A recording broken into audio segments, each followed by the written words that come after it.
எங்கள் இந்தியா வல்லரசு ஆகணும்னு சொல்லி சொன்ன கருத்துல அப்துல் கலாம் ஐயா நம்ம ரொம்ப மிகப்பெரிய ஒரு ஃபெயிலியர் ஆக்கிட்டோம். அவர் சொன்ன தாட் வந்து ஒர்க் அவுட் ஆகாமல் போயிடுச்சு. ஸோ இதுக்கு ரீசன் யாரு? யூத் ஆகிய நம்மளா? இல்லை இந்த தாட் தப்புங்கிறீங்க? டெஃபினட்டா யூத் ஆகிய நம்ம தான். ஏன்னா கனவு கண்ணா போதும் நம்ம எல்லாத்தையும் அடைஞ்சிடலாம்னு சொல்லிட்டு நிறைய தவறான கனவுகளை வந்து நம்ம கண்டு வச்சிருக்கோம். ஸோ இப்போ அதுலேருந்து இப்போ நம்ம முன்னேறி செல்ல வேண்டிய நேரத்தில் நம்ம வந்துட்டோம். ஸோ நீங்கள் இப்போ உங்களோட ட்ரீம்ஸை அச்சீவ் பண்ணணும்னா அது ட்ரீமாகவே இருக்கக்கூடாது. நீங்க இப்போ ஒரு கார் ஓட்டணும்னு நினைக்கிறீங்க. நான் கனவு கண்டே இருக்கேன், கனவுல நான் கார் ஓட்டணும்னு நினைச்சிட்டே இருக்கேன். Doesn't work out like that. நீங்க வந்து சின்ன சின்ன பேசிக்ஸ் கத்துக்கணும்.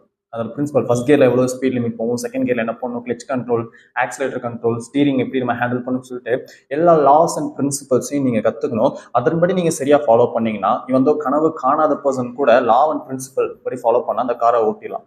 இதே தான் நம்ம லைஃப்லையும் பிளஸ் இந்த வேர்ல்ட்லையும் இப்போ இம்ப்ளிமெண்ட் ஆகிட்டு இருக்கு. நீங்க ட்ரீம் பண்ணிட்டே இருந்தீங்கன்னா we are wasting that time. நீங்க அதுக்கான லா, மணியோட லா நீங்க கத்துக்கணும், லைஃபோட பிரின்சிபல்ஸ் நீங்க கத்துக்கணும். லா அண்ட் பிரின்சிபல்ஸை நீங்க அப்ளை பண்ணா டெஃபினட்டா it will bring the results to you. ஒரு நிறைய நிறைய லாஸ் பார்க்கலாம். இப்போ நீங்க முக்கியமா நீங்க மைண்ட்ல வச்சுக்க வேண்டிய லா ரிவர்ஸ் லா. வேர்ல்ட்ல இப்போ நீங்க அச்சீவ் பண்ணணும், இந்த காம்படிட்டிவ் வேர்ல்ட்ல நீங்க அச்சீவ் பண்ணா டெஃபினட்டா நீங்க வந்து ரிவர்ஸ் லா ஃபாலோ பண்ணி ஆகணும். What's mean by reverse law?